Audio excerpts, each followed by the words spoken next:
ओम श्री हनुमतकृत सीतारामस्तोत्रम्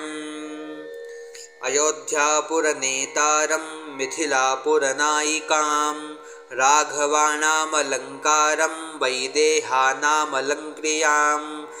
रघूणां कुलदीपं च निमीनां कुलदीपिकां सूर्यवंशसमुद्भूतं सोमवंशसमुद्भवां पुत्रं दशरथस्याद्यं पुत्रीं जनकभूपतेः वसिष्ठानुमताचारं शतानन्दमतानुगां कौसल्यागर्भसम्भूतं वेदिगर्भोदितां स्वयं पुण्डरीकविशालाक्षं स्फुरदिन्देवरेक्षणां चन्द्रकान्ताननाम्भोजं चन्द्रबिम्बोपमाननां मत्तमातङ्गगमनं मत्तहंसवधूगतां चन्दनार्द्रभुजामध्यं कुङ्कुमार्द्रकुचस्थलीं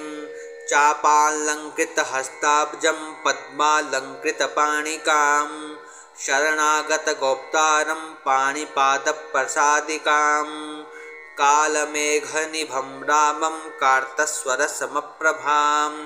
दिव्यसिंहासनासीनं दिव्यस्रग्वस्त्रभूषणाम् अनुक्षणं कटाक्षाभ्याम् अन्योन्येक्षणकाङ्क्षिणौ अन्योन्यसदृशाकारौ त्रैलोक्यगृहदम्पती इमौ युवां प्रणम्याहं भजाम्यद्य कृतार्थताम् अनेन स्तौति यः स्तुत्यं रामं सीतां च भक्तितः तस्य तौ तनुतां पुण्याः सम्पदः सकलार्थदाः एवं श्रीरामचन्द्रस्य जानक्याश्च विशेषतः कृतं हनुमता पुण्यं स्तोत्रं सद्यो विमुक्तिदं यः पठेत् प्रातरुत्थाय सर्वान् कामान् वाप्नुयात् अयोध्यापुरनेतारं मिथिलापुरनायिकां राघवाणामलङ्कारं वैदेहानामलङ्क्रियां रघूणां कुलदीपं च निमीनां कुलदीपिकां सूर्यवंशसमुद्भूतं सोमवंशसमुद्भवां पुत्रं दशरथस्याद्यं पुत्रीं जनकभूपतेः वसिष्ठानुमताचारं शतानन्दमतानुगां कौसल्यागर्भसम्भूतं वेदिगर्भोदितां स्वयं पुण्डरीकविशालाक्षं स्फुरदिन्देवरेक्षणां चन्द्रकान्ताननाम्भोजं चन्द्रबिम्बोपमाननां मत्तमातङ्गगमनं मत्तहंसवधूगतां चन्दनार्द्रभुजामध्यं कुङ्कुमार्द्रकुचस्थलीं चापालङ्कृतहस्ताब्जं पद्मालङ्कृतपाणिकां शरणागतगोप्तारं पाणिपादप्रसादिकां कालमेघनिभं रामं कार्तस्वरसमप्रभां दिव्यसिंहासनासीनं दिव्यस्रग्वस्त्रभूषणाम् अनुक्षणं कटाक्षाभ्याम् अन्योन्येक्षणकाङ्क्षिणौ अन्योन्यसदृशाकारौ त्रैलोक्यगृहदम्पती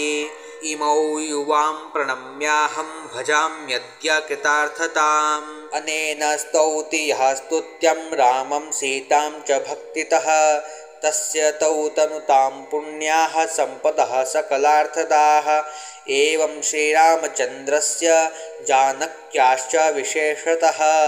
कृतं हनुमता पुण्यं स्तोत्रं सद्यो विमुक्तिदं यः पठेत् प्रातरुत्थाय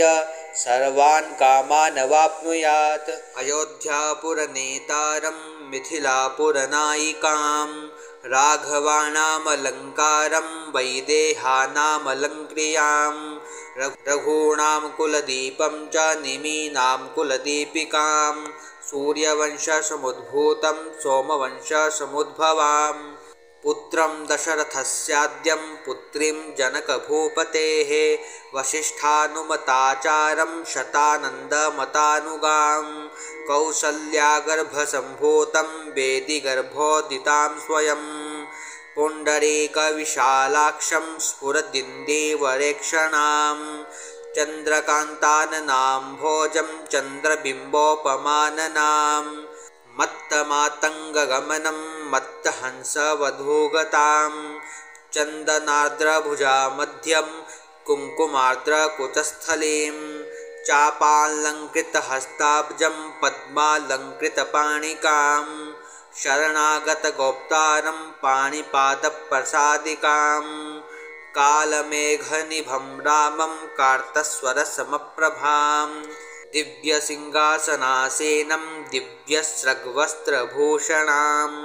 अनुक्षणं कटाक्षाभ्याम् अन्योन्येक्षणकाङ्क्षिणौ अन्योन्यसदृशाकारौ त्रैलोक्यगृहदम्पती इमौ युवां प्रणम्याहं भजाम्यद्य कृतार्थताम् अनेन स्तौति यः स्तुत्यं रामं सीतां च भक्तितः तस्य तौ तनुतां पुण्याः सम्पदः सकलार्थदाः एवं श्रीरामचन्द्रस्य जानक्याश्च विशेषतः कृतं हनुमता पुण्यं स्तोत्रं सद्यो विमुक्तिदं यः पठेत् प्रातरुत्थाय सर्वान् कामान् वाप्नुयात्।